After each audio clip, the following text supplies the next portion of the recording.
जय श्री राम, जय बागेश्वर धाम, जय गुरु कृपा। आज हम वाल्मीकि रामायण के सुंदरकांड के 22वें सर्ग को हिंदी में पढ़ेंगे। जय राम रमणम समनम भवताप भयाकुल पाहि जनम अवधेश सुरेश रमेश विभो शरणागत मागत पाहि प्रभो।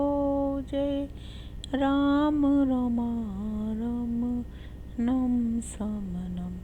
जय श्री राम। 22वां सर्ग हिंदी में। सीता के कठोर वचन सुनकर राक्षस राज रावण ने उन प्रिय दर्शना सीता को यह अप्रिय उत्तर दिया। लोक में पुरुष जैसे जैसे स्त्रियों से अनुनय विनय करता है वैसे वैसे वह उनका प्रिय होता जाता है, परंतु मैं तुमसे ज्यों ज्यों मीठे वचन बोलता हूँ त्यों ही त्यों तुम मेरा तिरस्कार करती जा रही हो। किंतु जैसे अच्छा सारथी कुमार्ग में दौड़ते हुए घोड़ों को रोकता है, वैसे ही तुम्हारे प्रति जो मेरा प्रेम उत्पन्न हो गया है वही मेरे क्रोध को रोक रहा है।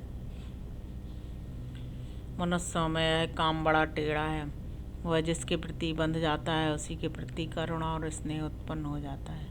सुमुखी यही कारण है कि झूठे वैराग्य में तत्पर तथा वध और तिरस्कार के योग होने पर भी मैं तुम्हारा वध नहीं कर रहा हूँ।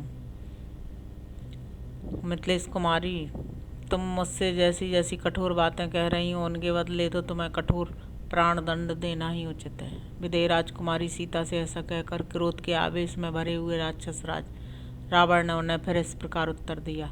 सुंदरी, मैंने तुम्हारे लिए जो अवधि नियुक्त की है उसके अनुसार मुझे 2 महीने और प्रतीक्षा करनी है, तत्पश्चात तुम्हें मेरी सैया पर आना होगा।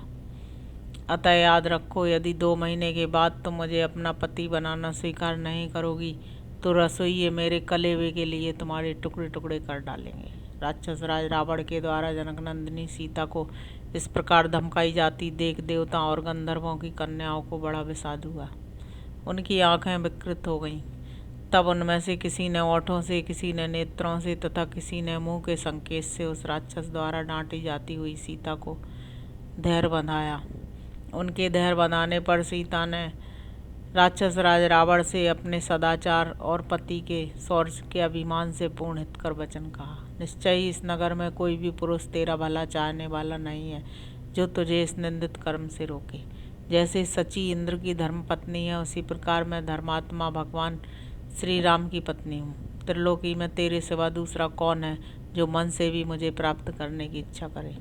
नीच राक्षस, तूने अमित तेजस्वी श्री राम की भार्या से जो पाप की बात कही है उसके फलस्वरूप दंड से तू कहाँ जाकर छुटकारा पाएगा। जिस प्रकार वन में कोई मतवाला हाथी और कोई खरगोश देवबस एक दूसरे के साथ युद्ध के लिए तुल जाएं, वैसे ही भगवान श्री राम और तू है। नीच निशाचर, भगवान राम तो गजराज के समान है और तू खरगोश के तुल्य है। अरे इक्ष्वाकु नाथ, श्री राम का तिरस्कार करते तुझे लज्जा नहीं आती? तू जब तक उनकी आंखों के सामने नहीं जाता तब तक जो चाहे कह ले। अनार, मेरी ओर दृष्टि डालते समय तेरी एक क्रूर और विकार युक्त काली पीली आंखें पृथ्वी पर क्यों नहीं गिर पड़ी? मैं धर्मात्मा श्री राम की धर्मपत्नी और महाराज दशरथ की पुत्रवधू हूँ। पापी, मुझसे पाप की बातें करते समय तेरी जीभ क्यों नहीं गल जाती है? दशमुख रावण, मेरा तेज ही तुझे भस्म कर डालने के लिए पर्याप्त है। केवल श्री राम की आज्ञा ना होने से और अपनी तपस्या को सुरक्षित रखने के विचार से मैं तुझे भस्म नहीं कर रही हूँ। मैं मतिमान श्री राम की भार्या हूँ, मुझे हर ले आने की शक्ति तेरे अंदर नहीं थी। निसंदेह तेरे वध के लिए ही विधाता ने यह विधान रच दिया है। तू तो बड़ा सूरवीर बनता है, कुबेर का भाई है और तेरे पास सेनाएं भी बहुत हैं। फिर श्री राम को छल से दूर हटाकर क्यों तूने उनकी स्त्री चोरी की है? सीता की ये बातें सुनकर राक्षस राज रावण ने उन जनक दुलारी की ओर आंखें तरेर कर देखा। उसकी दृष्टि से क्रूरता टपक रही थी। वह नील मेघ के समान काला और विशालकाय था। उसकी भुजाएं और ग्रीवा बड़ी थी। वह गति और पराक्रम में सिंह के समान था और तेजस्वी दिखाई देता था। उसकी जीभ आग की लपट के समान लपलपा रही थी तथा नेत्र बड़े भयंकर प्रतीत होते थे। क्रोध के कारण उसके मुकुट का अग्रभाग हिल रहा था जिससे वह बहुत ऊंचा जान पड़ता था। उसने तरह तरह के हार और अनुलेपन धारण कर रखे थे तथा पक्के सोने के बने हुए बाजूबंद उसकी शोभा बढ़ा रहे थे। वह लाल रंग के फूलों की माला और लाल वस्त्र पहने हुए था। उसकी कमर के चारों ओर काले रंग का लंबा कटी सूत्र बंधा हुआ था, जिससे वह अमृत मंथन के समय बासुकी से लिपटे हुए मंदराचल के समान जान पड़ता था।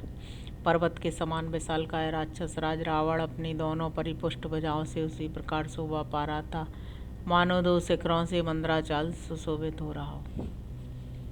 प्रातःकाल के सूर्य की भांति अरुण पीत कांति वाले 2 कुंडल उसके कानों की शोभा बढ़ा रहे थे, मानो लाल पल्लवों और फूलों से युक्त 2 अशोक वृक्ष किसी पर्वत को सुशोभित कर रहे हो। वह अभिनव शोभा से संपन्न होकर कल्प वृक्ष एवं मूर्तिमान बसंत के समान जान पड़ता था। आभूषणों से विभूषित होने पर भी शमशान चैत्य की भांति भयंकर प्रतीत होता था। रावण ने क्रोध से लाल आंखें करके विदेह कुमारी सीता की ओर देखा और फुफकारते हुए सर्प के समान लंबी सांसें खींचकर कहा, अन्यायी और निर्धन मनुष्य का अनुसरण करने वाली नारी, जैसे सूर्यदेव अपने तेज से प्रातःकालिक संध्या के अंधकार को नष्ट कर देते हैं, उसी प्रकार आज मैं तेरा विनाश किए देता हूँ। मिथिलेश कुमारी से ऐसा कहकर शत्रुओं को रुलाने वाले राजा रावण ने भयंकर दिखाई देने वाली समस्त राक्षसियों की ओर देखा। उसने एकाक्षी, एक कर्णा, कर्ण प्रावरणा, गोकर्णी, हस्तिकर्णी, लंबकर्णी, अकर्णिका, हस्तिपदी, अश्वपदी, गोपदी, पादचूलिका, एकाक्षी, एकपादी, पृथुपादी, अपादिका, अतिमात्र शिरोग्रीवा, अतिमात्र कुचोदरी, अतिमात्राश्य नेत्रा, दीर्घ जिह्वानखा, अनाशिका, सिंहमुखी, गोमुखी तथा सुक्रीमुखी, इन सब राक्षसियों से कहा, निशाचरियों, तुम सब लोग मिलकर अथवा अलग अलग शीघ्र ही ऐसा प्रयत्न करो जिससे जनक किशोरी सीता बहुत जल्द मेरे बस में आ जाए। अनुकूल प्रतिकूल उपायों से, साम दान और भेद नीति से तथा दंड का भी अभ्याय दिखाकर विदेह कुमारी सीता को बस में लाने की चेष्टा करो। राक्षसियों को इस प्रकार बारंबार आज्ञा देकर काम और क्रोध से व्याकुल हुआ राक्षस राज रावण जानकी जी की ओर देखकर गर्जना करने लगा। तदंतर राक्षसियों की सौमनी, मंदोदरी तथा धान्य मालिनी नाम वाली राक्षस कन्या शीघ्र रावण के पास आई और उसका आलिंगन करके बोली, महाराज राक्षस राज, आप मेरे साथ क्रीड़ा कीजिए। इस कांतिहीन और दीन मानव कन्या सीता से आपको क्या प्रयोजन है? महाराज, निश्चय ही देवश्रेष्ठ ब्रह्मा जी ने इसके भाग्य में आपके बाहुबल से उपार्जित दिव्य एवं उत्तम भोग नहीं लिखे हैं। प्राणनाथ, जो स्त्री अपने से प्रेम नहीं करती, उसकी कामना करने वाले पुरुष के शरीर में केवल ताप ही होता है, और अपने प्रति अनुराग रखने वाली स्त्री की कामना करने वाले को उत्तम प्रसन्नता होती है। जब राक्षसी ने ऐसा कहा और उसे दूसरी ओर वह हटा ले गई, तब मेघ के समान काला और बलवान राक्षस रावण जोर जोर से हंसता हुआ महल की ओर लौट पड़ा। अशोक वाटिका से प्रस्थित होकर पृथ्वी को कंपित सी करते हुए दशग्रीव ने उद्दीप्त सूर्य के सदृश प्रकाशित होने वाले अपने भवन में प्रवेश किया। तदंतर देवता, गंधर्व और नागों की कन्याएं भी रावण को सब ओर से घेर कर उसके साथ ही उस उत्तम राजभवन में चली गईं। इस प्रकार अपने धर्म में तत्पर, स्थिर चित्त और भय से कांपती हुई मिथिलेश कुमारी सीता को धमकाकर काम मोहित रावण अपने ही महल में चला गया। इस प्रकार श्री वाल्मीकि निर्मित आदर्श रामायण आदि काव्य के सुंदरकांड में 22वां सर्ग पूरा हुआ। अब हम सुंदरकांड का 23वां सर्ग हिंदी में पढ़ेंगे। शत्रुओं को रुलाने वाला राजा रावण सीता जी से पूर्वोक्त बातें कहकर तथा सब राक्षसियों को उन्हें बस में लाने के लिए आदेश दे वहाँ से निकल गया। अशोक वाटिका से निकलकर जब राक्षस राज रावण अंतःपुर को चला गया, तब वहाँ जो भयानक रूप वाली राक्षसियाँ थीं, वे सब चारों ओर से दौड़ी हुई सीता जी के पास आईं। विदेह कुमारी सीता के समीप आकर क्रोध से व्याकुल हुई उन राक्षसियों ने अत्यंत कठोर वाणी द्वारा उनसे इस प्रकार कहना आरंभ किया, सीते, तुम पुलस्त जी के कुल में उत्पन्न हुए सर्वश्रेष्ठ दशग्रीव महामना रावण की भार्या बनना भी कोई बहुत बड़ी बात नहीं समझती। तत्पश्चात एक जटा नाम वाली राक्षसी ने क्रोध से लाल आंखें करके कृशोदरी सीता को पुकार कर कहा, विदेह कुमारी, पुलस्त जी 6 प्रजापतियों में चौथे हैं और ब्रह्मा जी के मानस पुत्र हैं। इस रूप में उनकी सर्वत्र ख्याति है। पुलस्त जी के मानस पुत्र तेजस्वी महर्षि विश्रवा हैं। वे भी प्रजापति के समान ही प्रकाशित होते हैं। विशाल लोचने शत्रुओं के रुलाने वाले महाराज रावण उन्हीं के पुत्र हैं और समस्त राक्षसों के राजा हैं।